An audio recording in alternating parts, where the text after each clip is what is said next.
좋은 이름이 좋은 기름보다 낫고 죽는 날이 출생하는 날보다 나으며 초상집에 가는 것이 잔치집에 가는 것보다 나으니 모든 사람의 끝이 이와 같이 됨이라. 산자는 이것을 그의 마음에 둘지어다. 슬픔이 웃음보다 나음은 얼굴에 근심하는 것이 마음에 유익하기 때문이니라. 지혜자의 마음은 초상집에 있으되 우매한 자의 마음은 혼인집에 있느니라. 지혜로운 사람의 책망을 듣는 것이 우매한 자들의 노래를 듣는 것보다 나으니라. 우매한 자들의 울음소리는 술 밑에서 가시나무가 타는 소리 같으니 이것도 헛되니라. 탐욕이 지혜자를 우매하게 하고 뇌물이 사람의 명철을 망하게 하느니라. 일의 끝이 시작보다 낫고 잡는 마음이 교만한 마음보다 나으니 급한 마음으로 논을 바라지 말라. 논은 우매한 자들의 품에 머무름이라. 옛날에 오늘보다 나은 것이 어찌미냐 하지 말라. 이렇게 묻는 것은 지혜가 아니니라. 지혜는 유산같이 아름답고 햇빛을 보는 자에게 유익이 되도다. 지혜의 그늘 아래에 있음은 돈의 그늘 아래에 있음과 같으나 지혜에 관한 지식이 더 유익함은 지혜가 그 지혜에 있는 자를 살리기 때문이니라. 하나님께서 행하시는 일을 보라. 하나님께서 굳게 하신 것을 누가 능히 굳게 하겠느냐. 형통한 날에는 기뻐하고 궁고한 날에는 되돌아보아라. 이 두 가지를 하나님이 병행하게 하사 사람이 그의 장래일을 능히 헤아려 알지 못하게 하셨느니라. 아멘. 오늘 전도서 7장에서는 모든 사람의 끝에 대하여 말씀하고 계십니다. 본문 1절입니다. 좋은 이름이 좋은 기름보다 낫고 죽는 날이 출생하는 날보다 낫다고 합니다. 잠언이나 전도서를 보면 비교를 통하여 지혜를 말씀하고 계십니다. 그러므로 좋은 이름이 좋은 기름보다 낫다고 하는데 세번역 성경은 명예가 값비싼 향유보다 더 낫다고 합니다. 그러나 이 명예라는 것도 은혜로 산 결과가 자연스럽게 나오는 것이 아니라 본인의 명예를 바라고 하는 일이라면 이것도 욕망입니다. 어떤 사람이 죽었을 때 그 사람에 대한 이미지가 남을 것입니다. 좋은 이미지로 남든지 나쁜 이미지로 남든지 할 것입니다. 좋은 이름의 평가는 세상의 가치 판단이 아니라 하나님의 평가가 절대적으로 중요합니다. 좋은 이름이 값비싼 향유보다 낫다고 하는 것은 어느 정도 이해가 되었습니다. 그런데 죽는 날이 출생하는 날보다 나은 이유가 무엇입니까? 아담의 타락 이후에 아담의 혈통은 다 죄인으로 태어납니다. 죄인이 죄인을 낳은 것이기에 구약의 창세기 5장의 족보는 1000년을 가까이 살았지만 죽었다라는 것이 결론입니다. 창세기 6장은 홍수 심판이 일어납니다. 사람의 생각과 계획이 항상 악하기에 사람이 태어나고 번성할수록 죄악도 가득 차게 됩니다. 그러므로 한 죄인이 태어나서 죽을 때까지 의도하든 의도치 않든 이웃과 환경을 괴롭게 하다가 죽어갑니다. 그런데 죽으면 더 이상 죄의 결과들이 나오지 않으니 더 낫다는 것입니다. 그러나 죽음이 끝이 아닙니다. 본문 2절입니다. 초상집에 가는 것이 잔치집에 가는 것보다 나으니 모든 사람의 끝이 이와 같이 됨이라. 산자는 이것을 그의 마음에 두라고 합니다. 초상집에 가는 것이 왜 잔치집에 가는 것보다 낫습니까? 그 이유는 모든 사람의 끝이 죽기 때문입니다. 잔치집에 가면 잠시 동안이라도 모든 사람의 결국인 죽음에 대한 생각보다는 행복한 삶을 꿈꾸기 마련입니다. 그러므로 자신이 산자라고 생각한다면 죽음을 마음에 두라고 합니다. 그런데 모든 사람의 끝인 죽음에 대하여 생각하지 않는다는 것은 죽음을 두려워하기에 자꾸만 미뤄두거나 피하려고만 하기 때문입니다. 본문 3절부터 4절 말씀입니다. 슬픔이 웃음보다 나음은 얼굴에 근심하는 것이 마음에 유익하기 때문이니라. 지혜자의 마음은 초상집에 있으되 우매한 자의 마음은 혼인집에 있느니라. 아멘. 슬픔이 웃음보다 나은 이유는 얼굴에 근심함으로 마음에 유익하다는 것입니다. 그러므로 지혜자의 마음은 초상집에 있지만 어리석은 자의 마음은 혼인집에 있는 것입니다. 그렇다면 우리의 마음은 어디에 가 있습니까? 슬픔과 통곡 소리가 나는 초상집에 있습니까? 날마다 호화로이 잔치하는 집에 있습니까? 세상에도 죽음을 기억하라는 말을 합니다. 옛날 로마에서는 원정에서 승리를 거두고 개선하는 장군이 시가 행진을 할 때 노예를 시켜 행렬 뒤에서 큰 소리로 메멘토 모리를 외쳤다고 합니다. 이 뜻은 전쟁에서 승리했다고 너무 우쭐대지 말아라.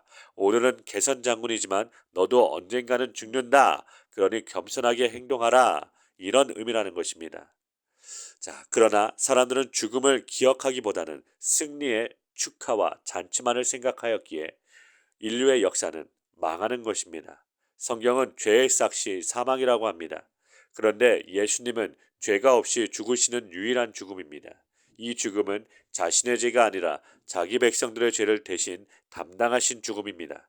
그 죽으심으로 자기 백성의 죄를 용서하시고 의롭다 하시기 위하여 다시 살아나신 것이 복음입니다.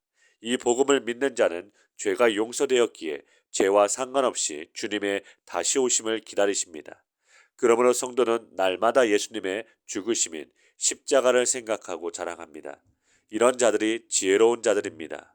본문 5절입니다.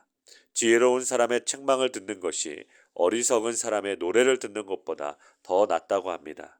공동 번역 성경은 어리석은 사람의 노래를 어리석은 사람의 찬양이라고 번역을 합니다. 그러므로 어리석은 사람에게서 칭찬을 받는 것보다 지혜로운 사람에게 책망을 듣는 것이 낫다는 말씀이죠. 그런데 우리는 칭찬받기를 좋아합니까? 책망받기를 좋아합니까? 디모데후서 3장 15절부터 17절 말씀입니다. 또 어려서부터 성경을 알았나니 성경은 능히 너로 하여금 그리스도 예수 안에 있는 믿음으로 말미암아 구원에 이르는 지혜가 있게 하느니라. 모든 성경은 하나님의 감동으로 된 것으로 교훈과 책망과 바르게 함과 의로 교육하기에 유익하니 이는 하나님의 사람으로 온전하게 하며 모든 선한 일을 행할 능력을 갖추게 하려 함이라. 아멘. 성경은 그리스도 예수 안에 있는 믿음으로 말미암아 구원에 이르는 지혜가 있게 합니다. 모든 성경이 하나님의 감동으로 기록된 것입니다. 성경은 우리에게 교훈, 책망, 바르게 함, 의로 교육하는 것입니다. 그런데 이것 중에 우리가 좋아할 내용이 있습니까? 교훈, 책망, 바르게 함, 의로 교육받는 일을 우리는 근본적으로 싫어합니다. 그러므로 이 성경을 읽는 우리도 하나님의 감동이 있어야 합니다. 그렇게 되면 성경의 책망이 들려지고 받아들여진다는 것입니다.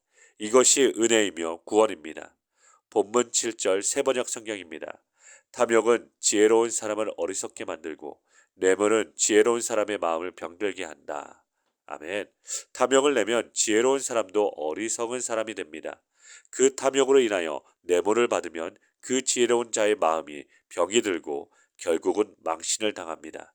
말씀이 이러함에도 사람들은 그 탐심을 물리칠 능력이 없습니다.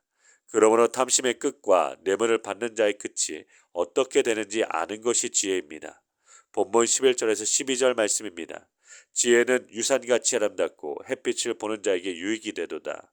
지혜의 그늘 아래에 있음은 돈의 그늘 아래에 있음과 같으나 지혜에 관한 지식이 더 유익함은 지혜가 그 지혜 있는 자를 살리기 때문이다. 이 성경을 다시 세번역 성경으로 읽어보겠습니다. 지혜는 유산을 받는 것만큼이나 좋은 것이니 이 세상에서 살면서 그 덕을 보기 때문이다. 돈이 사람을 보호하듯 지혜도 사람을 보호한다. 그러나 지혜를 깨우치 않은 지식이 더 좋은 까닭은 지혜가 그 사람의 목숨을 살려주기 때문이다. 아멘. 지혜는 유산을 받는 것처럼 좋은 것이라고 합니다. 유산을 많이 받은 사람과 유산을 받기는커녕 빚만 물려받은 사람의 세상살이는 너무나 큰 차이가 납니다. 그런데 성경은 그런 말을 하는 것이 아닙니다. 지혜를 받는 것이 유산을 받는 것만큼 좋다고 합니다. 세상의 유산이나 하늘로부터 오는 지혜라는 것을 유산처럼 받는 것을 비교합니다. 세상의 유산을 받는 것이 좋습니까? 하늘로부터 오는 지혜를 유산으로 받는 것이 좋습니까? 지혜의 그늘 아래 살아가는 것은 그런 세상에 썩어질 유산이 아닙니다. 이 유산은 영원하신 하나님의 은혜로 주어집니다. 성부와 성자와 성령의 일하심으로 인하여 자기 백성들에게 부어주시는 것이 지혜의 그늘입니다. 이 지혜의 그늘은 세상의 사람들이 보기에는 너무나 미련하고 어리석어 보여서 아무도 그 그늘 아래에 쉬려고 하지 않습니다. 그러므로 하나님께로부터 난 자들만이 이 지혜의 그늘 아래에 머물려고 합니다. 이들은 예수 그리스도의 십자가로 마음이 끌리는 것입니다. 예수님께서 십자가로 다 이루었다는 그 내용이 참으로 지혜의 말씀으로 들리고 믿어지는 것입니다. 14절입니다. 형통한 날에는 기뻐하고 공고한 날에는 되돌아보아라. 이 두 가지를 하나님이 병행하게 하사 사람이 그의 장래일을 능히 헤아려 알지 못하게 하셨느니라. 아멘. 이 말씀은 전도서 3장 11절 말씀에서도 비슷한 말씀이 있습니다. 하나님이 모든 것을 지으시되 때를 따라 아름답게 하셨고 또 사람들에게는 영원을 사모하는 마음을 주셨느니라. 그러나 하나님의 하시는 일의 시종을 사람으로 측량할 수 없게 하셨도다. 아멘. 우리가 영원을 사모하는 마음이 언제 주어집니까? 나의 뜻대로 만사형통을 할 때가 아니라 나의 뜻대로 안 될 때 생각하게 됩니다. 그러므로 하나님의 하시는 일을 사람이 예측하지 못하게 하신 것은 인생의 주인이 내가 아니라 하나님이심을 알고 살라고 하신 것입니다. 언제나 우리 신앙생활에서 가장 중요한 질문 중 하나는 인생의 주인이 누구냐는 것입니다. 너무나도 당연한 질문이고 답이지만 우리는 때때로 너무나도 쉽게 잃어버릴 때가 있습니다. 우리의 인생의 주인은 바로 하나님이십니다. 우리 사랑하는 광명교회 성도 여러분, 오늘 하루도 인생의 주인이신 생명 되신 하나님을 의지하시며 승리하시는 복된 은혜의 삶 되시기를 간절히 기도드립니다.